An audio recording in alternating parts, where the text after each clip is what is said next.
அஸ்ஸலாமு அலைக்கும். Welcome to சஸ் கிச்சன். இன்றைக்கி நம்ம ஒரு பாயசம் பண்ண போகிறோம். ரொம்ப ஹெல்த்தியான ஒரு பாயசம்ங்க. இதில் நம்ம சர்க்கரையோ வெல்லமோ எதுவுமே யூஸ் பண்ண போகிறது கிடையாது. ரொம்ப சூப்பரான ஒரு பாயசங்க. ரொம்ப சிம்பிளான ஒரு பாயசம் தான். ஆனால் டேஸ்ட்டும் சூப்பராக இருக்கும். அதே சமயத்தில் ரொம்ப ரொம்ப ஹெல்த்தியான ஒரு பாயசம்.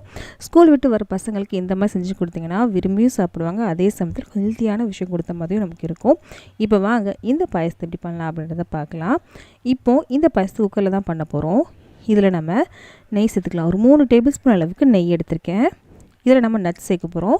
முந்திரி எடுத்திருக்கேன். அதே மாதிரி கொஞ்சம் பாதாமும் எடுத்திருக்கேன். இதில் நம்ம நிறைய நட்ஸ் சேர்க்க போகிறோம். நட்ஸு சாப்பிடாத பசங்க கூட இந்த மாதிரி செய்யும்போது ரொம்ப சூப்பராக இருக்கும். விரும்பியும் சாப்பிடுவாங்க. இதை இந்த நெய்யிலேயே நம்ம வறுத்தெடுக்க போகிறோம். வறுபட்டுருச்சு. இதை நம்ம தனியாக எடுத்து வச்சுக்கலாம். இப்போது இந்த மிச்ச நெய்யிலேயே நம்ம என்ன சேர்க்க போகிறோம் அப்படின்னா, ஒரு 1/2 கப் அளவுக்கு தாமரை விதை எடுத்திருக்கேன். தாமரை விதை ரொம்ப நல்லதுங்க உடம்புக்கு. ரொம்ப ரொம்ப டேஸ்ட்டாகவும் இருக்கும். இதை பாப்கார்ன் மாதிரி கூட செஞ்சு சாப்பிட்லாம். வெயிட் லாஸில் இருக்கவங்க நிறைய பேர் இதை சாப்பிடுவாங்க. ஆனால் ரொம்ப நல்லது உடம்புக்கு. அதுவும் பெண் குழந்தைகளுக்கு இது ரொம்பவே நல்லது. கண்டிப்பாக இதை வாங்கி சாப்பிட்டு பாருங்கள். ரொம்ப சூப்பராகவே இருக்கும். இதுவும் நல்லா பொரிஞ்சிருச்சு. இதையும் நம்ம தனியாக எடுத்து வச்சுக்கலாம். இது இப்படியே சாப்பிட்டாலே செம்ம சூப்பராக இருக்குங்க. செம்ம டேஸ்ட்டாக இருக்கும். நல்லா கிறிஸ்பாகவே இருக்கும். இப்போ இதை நம்ம தனியாக எடுத்து வச்சுக்கலாம். இதை இப்போது மிச்சம் இருக்க அதே நெய்யில் ஒரு 100 கிராம் அளவுக்கு பாசிப்பருப்பை நல்லா அலசிட்டு எடுத்துகிட்டு வந்திருக்கேன். 100 கிராம் பாசிப்பருப்புங்க. 2-3 தடவை தண்ணியில் அலசிட்டேன். அலசினதுக்கப்புறம் எடுத்துகிட்டு வந்திருக்கேன். இப்போது மிச்சம் இருந்த நெய்யிலேயே இதை நம்ம நல்லா வறுத்துக்கலாம். பச்சை வாசனை பொருட்கள் நல்லா வறுத்துக்கோங்க. இதை மாதிரி வறுத்து பாயசம் செய்யும்போது நல்ல டேஸ்ட்டாகவும் இருக்கும், நல்ல மணமாகவும் இருக்கும். நல்லா வறுக்கணும். இப்போது நல்லா வறுபட்டுருச்சு. பச்சை வாசனை நல்லாவே போயிடுச்சு. இப்போது இதை நம்ம வேக வைக்கணும் இல்லையா, அதனால தண்ணி சேர்த்து நம்ம வேக வைக்க போகிறோம். 1/2 கப் அளவுக்கு தான் நம்ம பாசிப்பருப்பு எடுத்தோம். ஒரு 100 கிராம் அளவுக்கு பாசிப்பருப்பு எடுத்தோமா, அதே அளவுக்கு நம்ம தண்ணி சேர்த்து மீடியம் ஃப்ளேமில் 2 விசில் விட போகிறோம். இப்போ நம்ம தண்ணி சேர்த்துக்கலாம். 1/2 கப் அளவுக்கு தண்ணி சேர்த்துருக்கேன். இப்போது மூடிட்டு 2 விசில் விட்டுக்கலாம். அதுக்கு மேலே வேண்டாம், மீடியம் ஃப்ளேம்லேயே வச்சுக்கோங்க. இப்போ விசில் வரட்டும். இப்போது வரப்போது 2வது விசிலுங்க.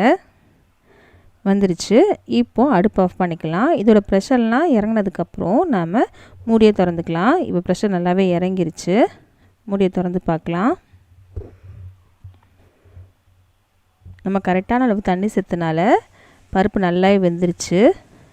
நல்லா மசிஞ்சு வெந்திருக்கு பாருங்கள். இந்த அளவுக்கு நல்லா வெந்திருக்கணும் பருப்பு. இப்போது இதில் நம்ம பால் சேர்க்க போகிறோம். பால் சேர்க்கறதுக்கு முன்னாடி எல்லாம் கலந்து விட்டுக்கோங்க. நான் ஒரு 1/2 லிட்டர் அளவுக்கு பால் முதவே காய்ச்சி வச்சுருக்கேன். அதை நம்ம சேர்க்க போகிறோம். 1/2 லிட்டர் அளவுக்கு பால் எடுத்திருக்கேன். திக்கான பால் தான். நீங்கள் தண்ணி கூட சேர்த்துக்கலாம். ஆனால் தண்ணி எதுவுமே சேர்க்கலை. 1/2 லிட்டர் பாலை சூடு பண்ணி வச்சுருக்கேன். அதை நம்ம சேர்த்தாச்சு. சேர்த்துட்டு நல்லா கலந்து விடலாம். பருப்பு மட்டும் வெந்துருச்சு அப்படின்னா அந்த பாயசம் ரெடி ஆயிடும். ரொம்ப ரொம்ப சிம்பிளான பாயசம் தான். ஆனால் டேஸ்ட் சூப்பராக இருக்கும். இதில் நம்ம சர்க்கரையோ வெல்லமோ யூஸ் பண்ண போகிறது கிடையாது. கற்கண்டு தான் நான் யூஸ் பண்ணியிருக்கேன். ஒரு 100 கிராம் அளவுக்கு கற்கண்டு எடுத்திருக்கேன். அதை நம்ம சேர்த்தாச்சு. சும்மா உடச்சி வச்சுருக்கேன். இது சூடாக தானே இருக்குது, இதிலே கரைஞ்சிரும். இதில் நீங்கள் சர்க்கரை சேர்த்துக்கலாம், இல்லை வெல்லம் கூட சேர்த்துக்கலாம். அது உங்கள் விருப்பம் தான். இதுக்கப்புறம் நான் வறுத்து வச்சிருந்த நட்ஸ் எடுத்திருக்கேன். இதுக்கப்புறம் தாமரை வரைச்சிருந்தோம்ல, அதையும் நம்ம சேர்த்துக்கலாம். ஒரு 2 நிமிஷம் கொதிக்க விடலாம். இதில் கொஞ்சமாக ஏலக்காய் தூளும் சேர்த்துக்கலாம். ஒரு 2 டீஸ்பூன் அளவுக்கு ஏலக்காய் தூளும் சேர்த்துருக்கேன். இது நல்லா கொதிக்க விடலாம். உங்களுக்கு எந்த நட்ஸ் விருப்பமோ அந்த நட்ஸ் எல்லாமே இதில் சேர்த்துக்கலாம். நான் சொன்ன இனிப்பு கரெக்டாக இருக்கும். இன்னும் உங்களுக்கு இனிப்பு ஜாஸ்தி வேணும்னா ஜாஸ்தி கூட சேர்த்துக்கலாம். அது உங்கள் விருப்பம் தான். இதுக்கப்புறம் பூசணி விதை இருக்கு இல்லையா, அதையும் நான் எடுத்திருக்கேன். இதையும் நம்ம சேர்த்துக்கலாம். இது நம்ம வறுத்துலாம் சேர்க்கல, அப்படியே தான் நான் சேர்த்துருக்கேன். சேர்த்துட்டு 1 நிமிஷம் வரைக்கும் நல்லா கொதிக்க விடலாம். ரொம்ப சிம்பிளான ஒரு பாயசம் தான். சூப்பராக இருக்கும். நல்லா ஹெல்த்தியான ஒரு பாயசம் தான். இப்போ வீடே நல்லா மணக்கும். அந்தளவுக்கு ரொம்ப சூப்பராக இருக்கும். அவ்வளோதான், நமக்கு பாயசம் ரெடி ஆயிடுச்சு. அடுப்பு ஆஃப் பண்ணிடலாம். இது கொஞ்சம் ஆறுனதுக்கப்புறம் கெட்டியாயிரும். பருப்பு இருக்கு இல்லையா, அதனால கண்டிப்பாக கெட்டியாயிரும். ஆறுனதுக்கப்புறம் கண்டிப்பாக ட்ரை பண்ணி பாருங்கள். ரொம்ப சூப்பரான ஒரு பாயசங்க. ரொம்ப ஹெல்த்தியான ஒரு பாயசம். கண்டிப்பாக ட்ரை பண்ணி பார்த்துட்டு எப்படி இருந்தது மறக்காமல் நீங்கள் காம்பேக்கு சொல்லுங்கள். இந்த வீடியோ பிடிச்சிருக்கும் நம்புகிறேன். பிடிச்சிருந்துச்சு அப்படின்னா ப்ளீஸ் நம்ம சேனலை சப்ஸ்கிரைப் பண்ணிடுங்க. பக்கத்தில் இருக்க பெல் பட்டனை கிளிக் பண்ணிடுங்க. அப்போ தான் இனிமேல் போட போகிற எல்லா வீடியோஸும் இந்த மாதிரி ரெசிபீஸ்லாம் உங்கள் ஃப்ரெண்ட்ஸ்க்கும் ஃபேமிலிஸ்க்கும் யாருக்காவது பிடிக்கும் அப்படின்னா அவங்களுக்கு இந்த வீடியோ ஷேர் பண்ண மறக்காதீங்க.